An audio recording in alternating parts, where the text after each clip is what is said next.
Hey there, this is the contractor performing the work for the insured on claim number 4246K608R. And today we're doing that simulated repair that you guys requested. Here are the tools that we'll be using today: 2 pitch hoppers, the pry bar, and the hammer.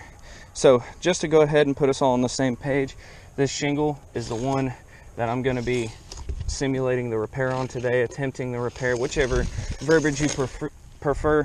It all means the same thing. And the shingle is actually going to go up to about here, because the way that the shingle is designed, it is designed to catch 2 rows of nails, not just one, so that way it can behave in according to its estimated wind resistance. So today, the types of damage that we can run into: the first one's going to be material transfer, the second one's going to be nail pulls,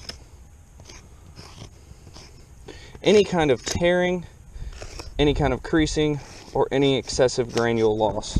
So I'm just going to go ahead and show you, none of these shingles right here have been manipulated at all above the area that we're going to attempt to repair. Alrighty, so I'm going to leave my chalk here, and I'm going to begin to break the seals on these shingles here.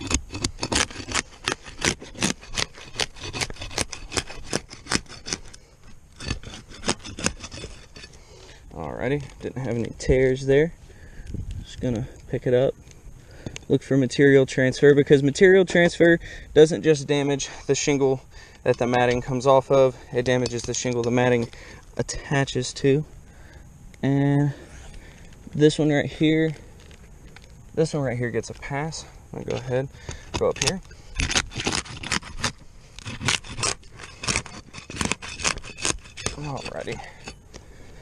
Alrighty. Okay, yeah, so this one has it scattered pretty much all along that tar strip there, which is going to prevent it from ever sealing properly. And we actually do have these laminate strips that have broken their seal and are just covered in that mat transfer there. So I'm going to go ahead and take a picture of that for you guys. We got one on the material transfers here.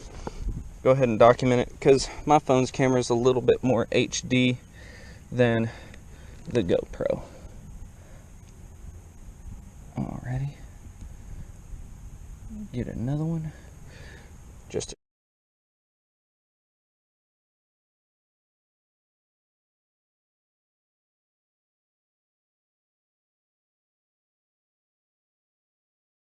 show the shingle I'm documenting. Then, as you can see, pretty much that whole laminate strip there. Alrighty.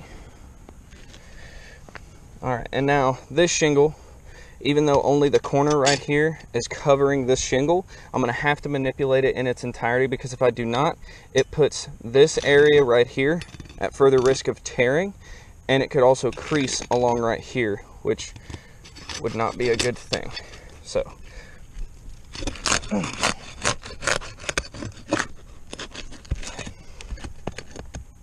alrighty, under here.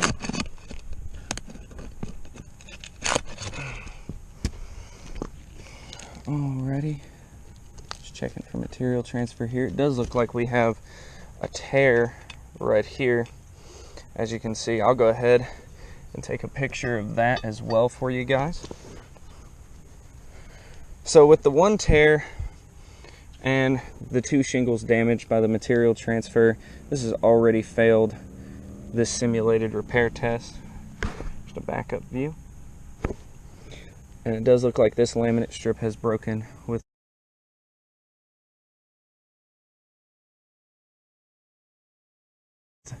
material transfer on it as well. So that's 2 on the material transfer, 1 on the tears.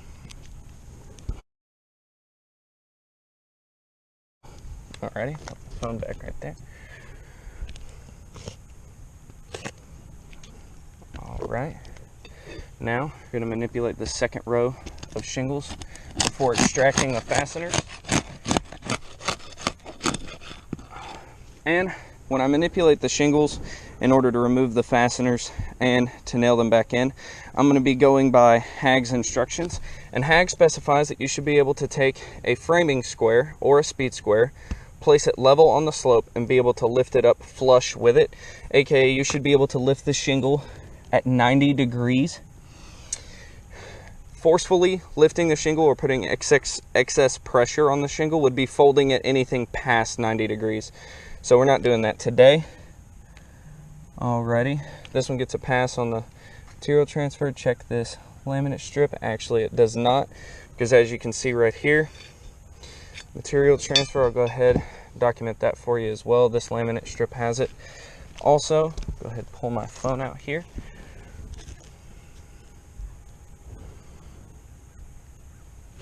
Alrighty.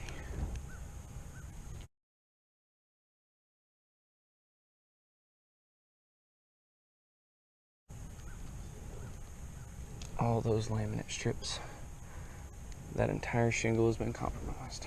Okay. So that's 3 on the material transfers, 1 on the tears. Alright, I'm going to continue.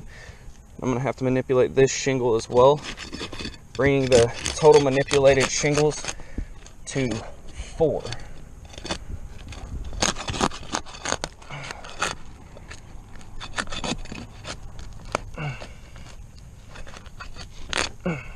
Alrighty.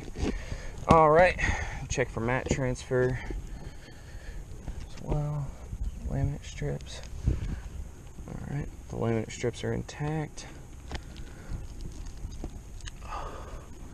Oh, there's a big chunk over here. Yeah. So that's 4 on the material transfers. I'll go ahead and take this picture for you. So that way, you know, we're all on the same page as to what would happen, you know, increasing within a domino effect if we were to complete these repairs.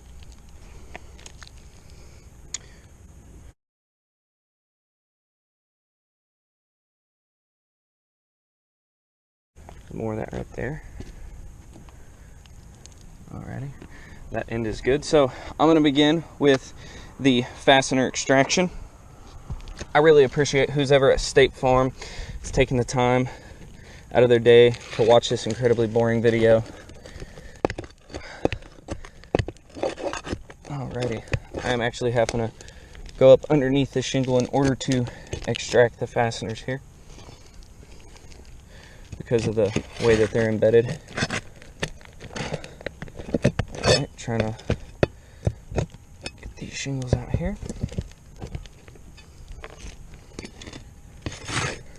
Alrighty. Alright. Got one more on this bottom row here.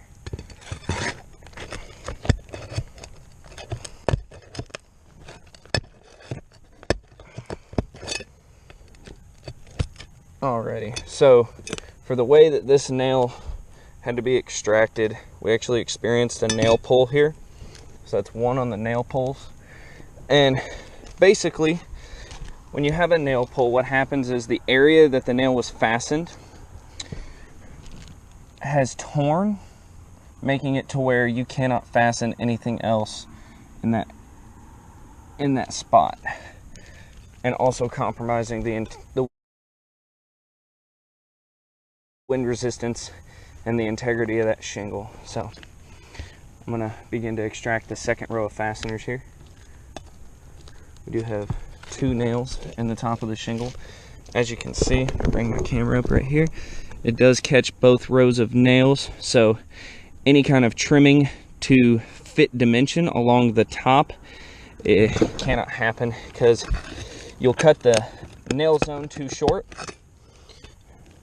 thus compromising the integrity of the roof because that shingle can't stay in that area. We experienced another nail pull here. I'll go ahead and document that as well. Alrighty.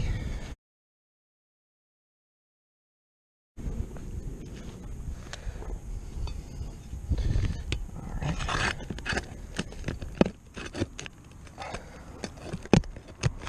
Okay.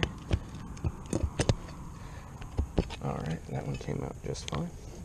Go ahead and mark that for the nail pull. So we got 4 on the mat transfers, 1 on the tears, 2 on the nail pulls. So this simulated repair, you know, it has already been a failure. This any type of repairs completed to this roof is going to create further damage, spread out in a domino effect in all directions. Alrighty. I believe I documented that earlier as well. Alright. We got one more nail to extract here.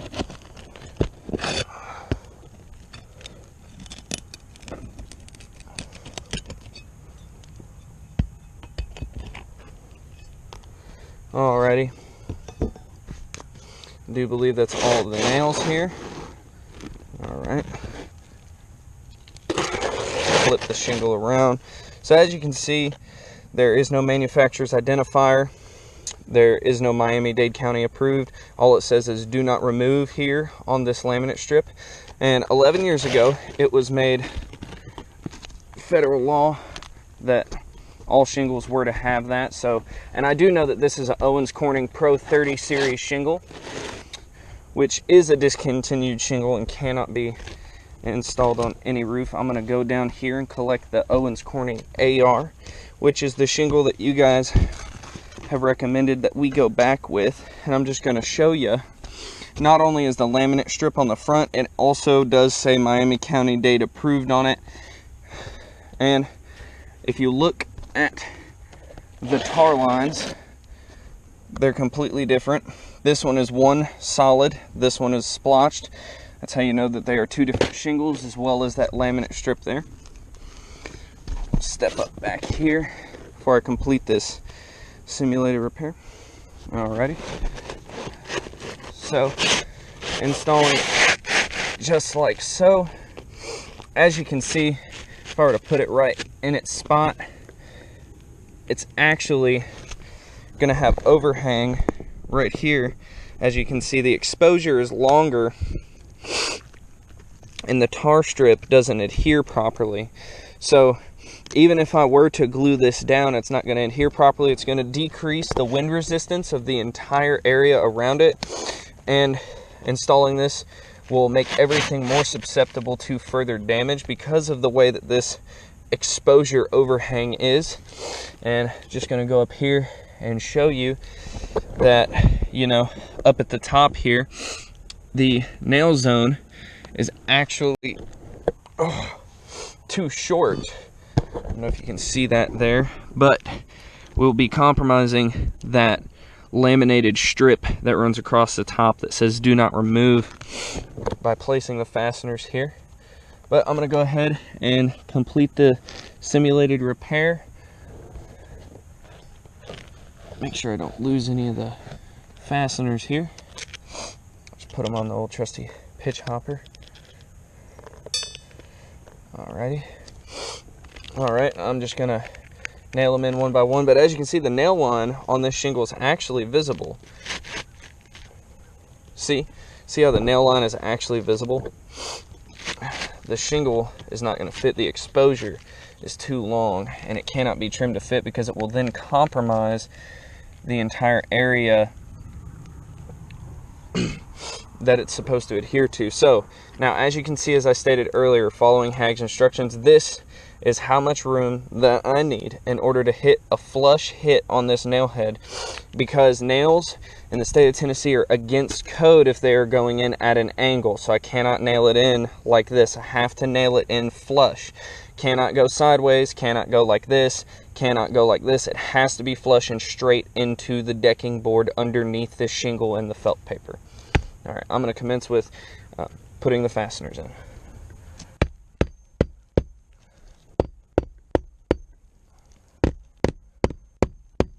Alright, there's one.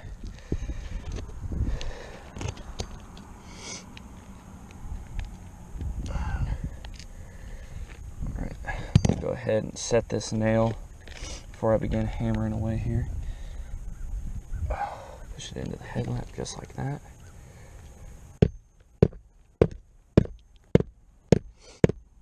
Alright, two more to go on this bottom row here. Alright.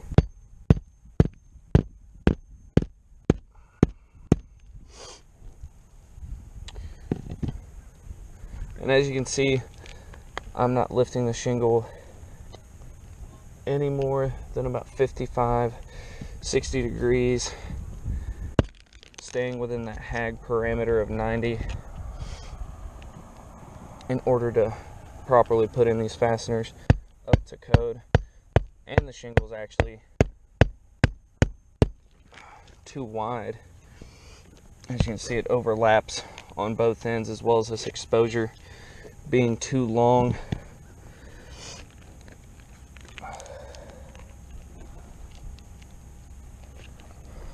Alrighty, got this one put in right up here. Go ahead.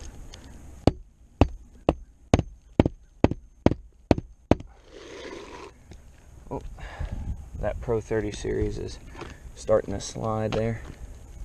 Alright, got one more right here. Push it in there. As you can see, it is not at an angle right there. Alrighty, and we got two more fasteners left to put in here.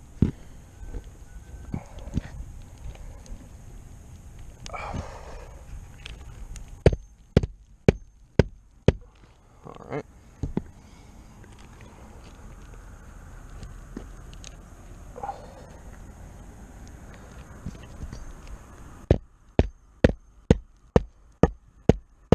Alrighty, so just to bring you up, give you a big overview. As you can see, the dimensions do not correlate with the Pro 30 series as they sit right here. Just showing you where we're at after all the fasteners are put back in place. So now what I'm going to do is I'm going to simulate water, wind, just anything getting up here, dirt, debris, whatever that may wash these granules away, to see if there are any crease lines that have been formed, starting with this one. And just to go ahead and show you, here's a non-manipulated shingle right here. Here is a manipulated shingle. Here's a non-manipulated shingle. When I rub my hand across this like a paintbrush, which is as hard as you should rub something whenever you're doing a simulated repair, no loose granules, nothing falls out. As if I were to be putting excessive force while rubbing the granules, my skin would come off, just like when you skin your knees in a parking lot. You hear those granules? So don't think any visible creases along this one. This one gets a pass.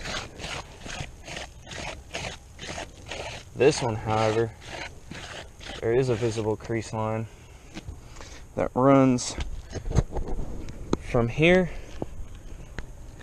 all the way down. Those fibers are torn. See that? See how that is cracked and that crease line has started to form? So that matting is cracked right there, and that crease line has started to form all the way across this shingle. That's gonna make it turn into, you know, further damage. And now it can't shed water properly due to that crack and tear in the fiberglass. So this one pretty much gets a pass. No excessive granule loss on it. There was some on this shingle that I had to manipulate. It does look like there's a crease line that has formed right along here.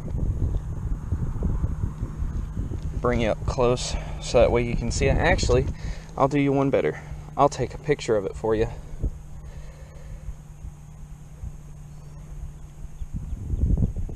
Right alongside it, just like that. So